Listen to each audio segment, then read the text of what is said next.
नमस्कार। आज एक बहुत ही दुखद पर महत्वपूर्ण मुद्दे पर ऑल इंडिया कांग्रेस कमेटी की तरफ से प्रेस वार्ता करते हुए मैं सभी प्रेस कर्मियों का स्वागत करती हूं, अभिनंदन करती हूं, इस्तकबाल करती हूं। और इन पंक्तियों के साथ मैं अपनी बात की शुरुआत करना चाहती हूं कि निसार तेरी गलियों के ए वतन कि जहां चली है ये रस्म कि कोई न सर उठा के चले। बाबा सिद्दीकी जी को सरेआम मौत के घाट उतार दिया गया, उनकी हत्या कर दी गई। और ये बात किसी बीहड़ सुनसान जगह की नहीं है, ये मुंबई महाराष्ट्र के बांद्रा इलाके की है। और मैं एक ऐसे व्यक्ति की बात कर रही हूं जो एक बहुचर्चित लोकप्रिय समाज सेवी तो थे ही, साथ में 3 बार के एमएलए और पूर्व मंत्री थे।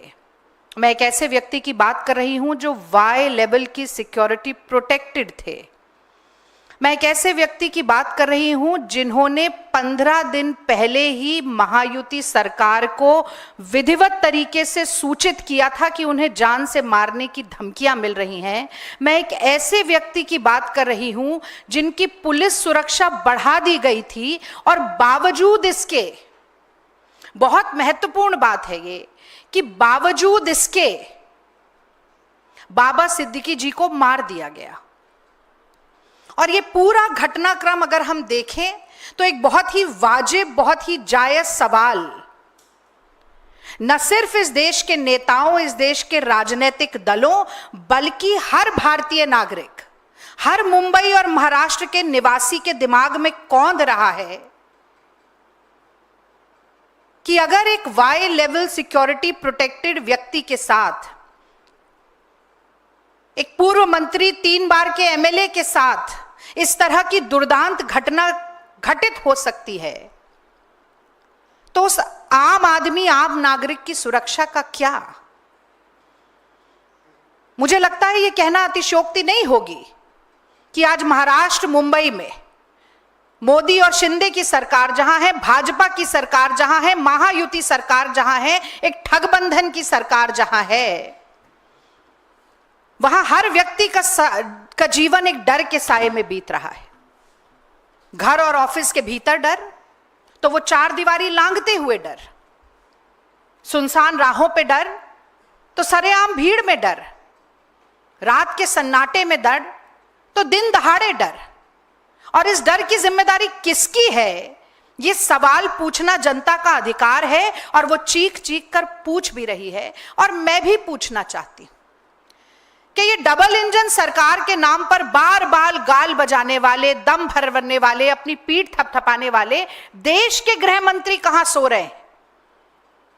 आज उन्हें क्रोनोलॉजी समझ में नहीं आ रही कि एक व्यक्ति कह रहा था कि मुझे जान से मारने की धमकी मिल रही है और उसे मार दिया गया, और आपके मुंह में दही जमा है, आपके होठ से ले एक शब्द नहीं निकल रहा। और मैं एक बात और कहना चाहती हूं, कल विजयदशमी थी, दशहरा था, और हर भारत का निवासी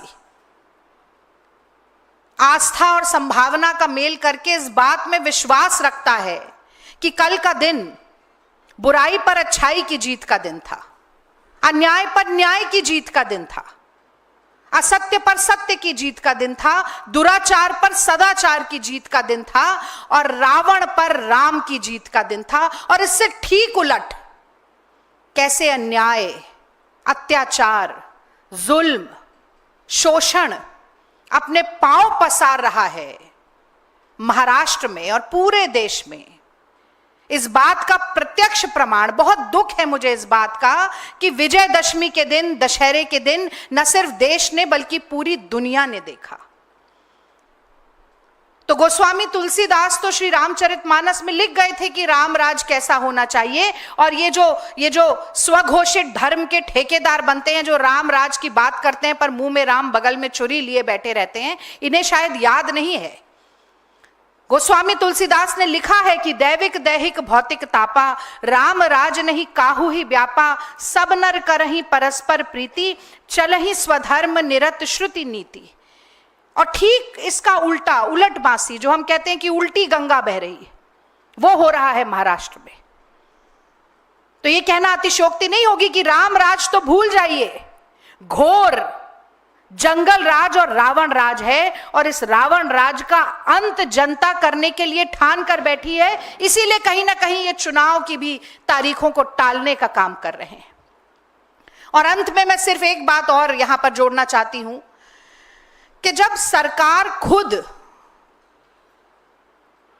अपराधियों की सरपरस्त बन जाती है, हमने देखा किसानों के आंदोलन में, हमने देखा पेपर रद्द पेपर लीक के दौरान नौजवानों के आंदोलन में, हमने देखा कैसे सोहनम वांगचुक आ रहे थे तो उनको रोक दिया गया, हमने देखा कि कैसे पहलवान लड़कियों का, पहलवान बेटियों का सम्मान कुचलने का काम किया गया, हमने देखा कि उन्नाव से लेके हाथरस से लेके पूरे देश में छोटी छोटी बच्चियों और महिलाओं की अस्मिता कैसे तार तार होती है, और बार बार मोदी सरकार या तो खुद अपराधी बन के कटघरे में खड़ी होती है या अपराधियों को संरक्षण देने का काम करती है, उनको बचाने का काम करती है। तो जब अपराधियों के साथ ही सरकार खड़ी होगी तो गुनहगारों का हौसला कितना बुलंद होगा और उसके कितने दुर्दांत परिणाम होंगे, इसका भी हमने एक रूप कल देखा है। क्योंकि लगातार प्रशासन का हौसला पस्त हो रहा है और गुनहगारों का इकबाल बढ़ रहा है, इसीलिए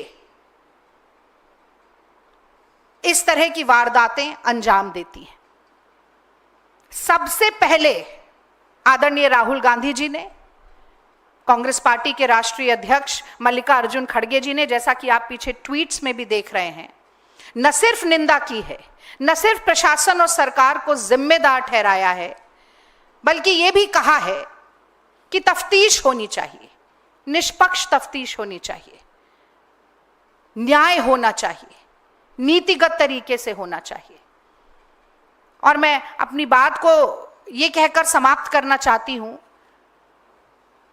कि डबल इंजन सरकार है तो डबल जिम्मेदारी भी होती है, न सिर्फ महाराष्ट्र के मुख्यमंत्री की और गृह मंत्री की, बल्कि देश के प्रधानमंत्री और गृह मंत्री की भी। और अगर नैतिकता का लेश मात्र भी आपके अंदर बचा है, अगर आपकी अंतरात्मा जरा सी भी आवाज दे रही है, तो शिंदे जी, फडणवीस जी और अमित शाह जी को इस्तीफा देना चाहिए। और अगर यह इस्तीफा नहीं दिया जाता है, जैसा कि मैं जानती हूं, तो जनता तैयार बैठी है आपकी कुर्सी आपके पांव के नीचे से खींचने के लिए। और महाराष्ट्र में जनता क्या महसूस कर रही है, महाआघाड़ी इस बारे में क्या सोचती है, कांग्रेस पार्टी क्या सोचती है, इसके बारे में आप के समक्ष अपना वक्तव्य रखने के लिए माइनॉरिटी कमेटी के चेयरपर्सन और महाराष्ट्र से राज्यसभा सांसद इमरान प्रतापगढ़ी जी यहाँ मौजूद हैं और आप सभी के समक्ष अपने विचार रखेंगे। अब मैं माइक उन्हें सौंपती हूँ।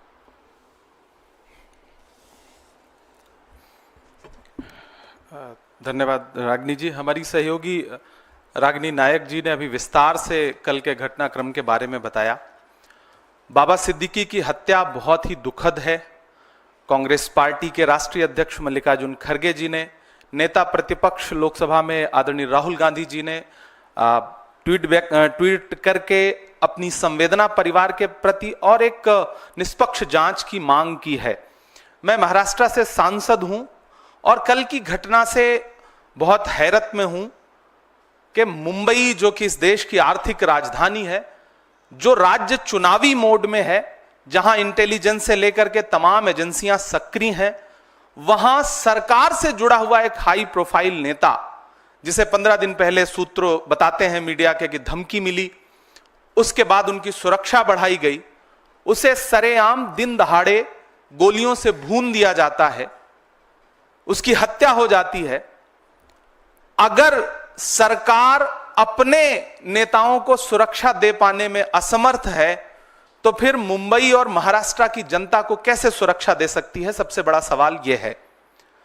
बाबा सिद्दीकी कोई आम व्यक्ति नहीं थे, 3 बार के विधायक, मंत्री, मौजूदा समय में उनका बेटा विधायक, और सरकार जो डबल इंजन नहीं बल्कि ट्रिपल इंजन है महाराष्ट्र की सरकार में, उसके एक इंजन यानी कि अजीत पवार जी के करीबी नेताओं में से थे, उनकी हत्या हुई सरेआम। यह महाराष्ट्र में कानून व्यवस्था रसातल में जाने का सबसे बड़ा परिणाम है। इसकी जिम्मेदारी सीधे सीधे भाजपा के देवेंद्र फडणवीस जी की है। मुख्यमंत्री जी से ज्यादा गृहमंत्री की जिम्मेदारी है। मैं तो यह कहूंगा गृहमंत्री को आगे बढ़कर के जिम्मेदारी लेनी चाहिए। महाराष्ट्र में कानून व्यवस्था बुरी तरह से विफल है।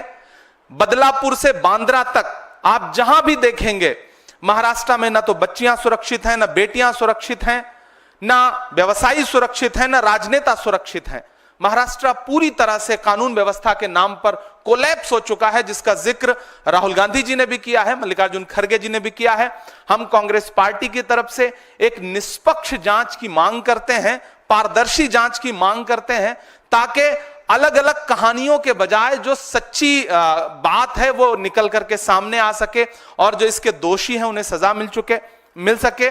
बहुत दुखद घटना है। मुंबई और महाराष्ट्र के लोग डरे हुए हैं इस घटना से। लगातार लोग जो फीडबैक दे रहे हैं, जो उनकी सूचनाएं आ रही हैं, फोन कर रहे हैं कि इस घटना ने उन्हें चौंका दिया है। और पुलिस पूरी तरह से, जिस दिन सड़क पर हो, दशहरे का दिन है, त्योहार का दिन है, जिस दिन सुरक्षा व्यवस्था बहुत ज्यादा सड़कों पर होती है, पुलिस के हाथ में पूरी तरह से सुरक्षा व्यवस्था होती है, सजग होती है पुलिस, उस दिन इस तरह की घटना होना, हत्यारे रेकी करते हैं, रेकी करने के बाद हत्या करते हैं, खुलेआम चैलेंज करके हत्या करते हैं। यह सरकार के इकबाल पर गोली चलाई गई है, कानून व्यवस्था के इकबाल पर गोली चलाई गई है और अंततोगत्वा हत्या हो गई। पुलिस रोक पाने में नाकाम रही। तो मुझे लगता है कि महाराष्ट्र के गृह मंत्री को जिम्मेदारी लेनी चाहिए, उन्हें इस्तीफा देना चाहिए। महाराष्ट्र की जनता यह कह रही है और कांग्रेस पार्टी की तरफ से हम यह डिमांड करते हैं कि एक निष्पक्ष कमेटी बनाइए, जांच, जल्द से जल्द जांच रिपोर्ट महाराष्ट्र के सामने, देश के सामने आए, ताकि महाराष्ट्र के लोगों का डर खत्म हो सके। हम इस दुख की घड़ी में जिशान सिद्दीकी जो विधायक हैं महाराष्ट्र असेंबली के, हम उनके प्रति अपनी संवेदना प्रकट करते हैं, बाबा सिद्दीकी के परिवार के प्रति अपनी संवेदना प्रकट करते हैं। एक हाई प्रोफाइल व्यक्ति जो समाजसेवी भी था, जिसे मुंबई पहचानती थी, ऐसे व्यक्ति का मर्डर बहुत ही चिंता का विषय है, बहुत अफसोस का विषय है। हम दुख प्रकट करते हैं। आपके सवाल आमंत्रित हैं, अगर सवाल हो तो। जी।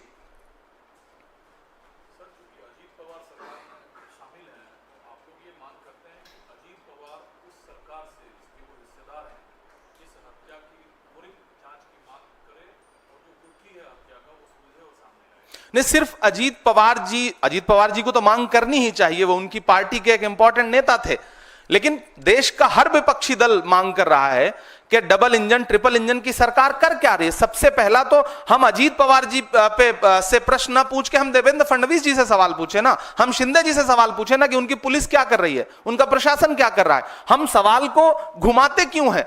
हमें तो सीधे सीधे महाराष्ट्र की सरकार से, वहां के गृहमंत्री से सवाल पूछना है कि कैसे हत्या हुई, बाकायदा चैलेंज करके हत्या हुई। तो ये तो सीधे सीधे आपकी जिम्मेदारी है, आगे बढ़िए, जवाबदेही लीजिए।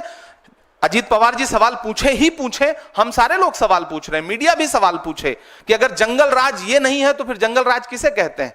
दिन दहाड़े हत्या हो रही है, मुंबई जैसे, बांद्रा जैसे पॉश इलाके में हत्या हो रही है, तो फिर जंगल राज तो यही है ना। क्या फिर जंगल राज सिर्फ गैर शासित भाजपा राज्यों के लिए शब्द इजाद किया गया है? असल में तो जंगल राज यही है जो महाराष्ट्र में, मुंबई में कल दिखाई पड़ा।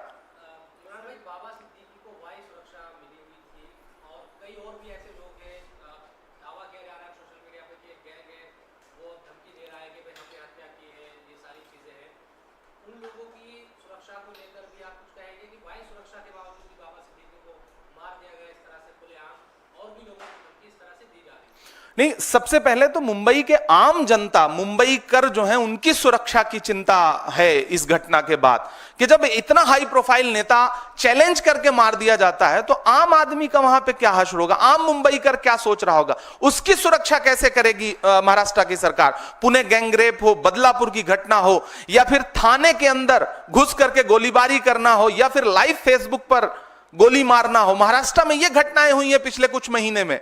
तो आम जो जनता है, मुंबईकर है, जो महाराष्ट्र के आम लोग हैं, उनकी सुरक्षा सबसे बड़ा चिंता का विषय है। दूसरी महत्वपूर्ण बात यह कि सोशल मीडिया पे कौन क्या जिम्मेदारी ले रहा है। मुझे तो लगता है कि गृहमंत्री को जिम्मेदारी लेनी चाहिए, उन्हें आगे आकर के इस हत्या पर खुद अपने कदम पीछे ला करके कहना चाहिए कि जवाबदेही मेरी बनती है, मैं इस्तीफे की पेशकश करता हूं, क्योंकि मैं महाराष्ट्र के लोगों को सुरक्षा देने में असफल रहा हूं। सच्चाई तो यह है। बाकी उसकी भी पुष्टि करना, जो सोशल मीडिया पे पोस्ट तैर रही है, उसकी पुष्टि करने का काम भी तो महाराष्ट्र प्रशासन का ही है, मुंबई प्रशासन का है। प्रशासन क्या कर रहा है, सबसे बड़ा सवाल यह है।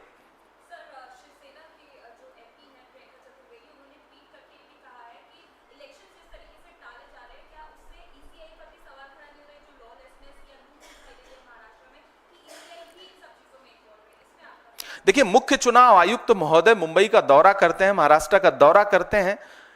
मुख्य चुनाव आयुक्त टीम के साथ अगर किसी राज्य में जा रहे हैं तो इसका मतलब इलेक्शन मोड में है राज्य, सारी एजेंसियां सक्रिय हैं, सारी एजेंसियां इलेक्शन मोड में हैं। ऐसे में जब सारी एजेंसियां सक्रिय हैं, उसके बाद इतनी बड़ी घटना हो रही है, तो यह तो बहुत बड़ा सवालिया निशान है, न सिर्फ राज्य के प्रशासन पर बल्कि केंद्र के प्रशासन पर भी बहुत बड़ा सवालिया निशान है। तो मुझे लगता है कि प्रियंका जी ने जिस संदर्भ में यह बात कही है, महाराष्ट्र के, झारखंड के इलेक्शन जिस तरह टाले गए, तो मुझे तो सरकार से, महाराष्ट्र की सरकार से पूछना है, भाजपा सरकार से पूछना है कि क्या आप इस तरह से चुनाव का आगाज कर रहे हैं, खूनी आगाज कर रहे हैं महाराष्ट्र में, जो कल्चर नहीं है, जहां राजनीति में बड़ी शुचिता और बड़ी सादगी है, वहां आप इस तरह से एक चुनावी आगाज कर रहे हैं।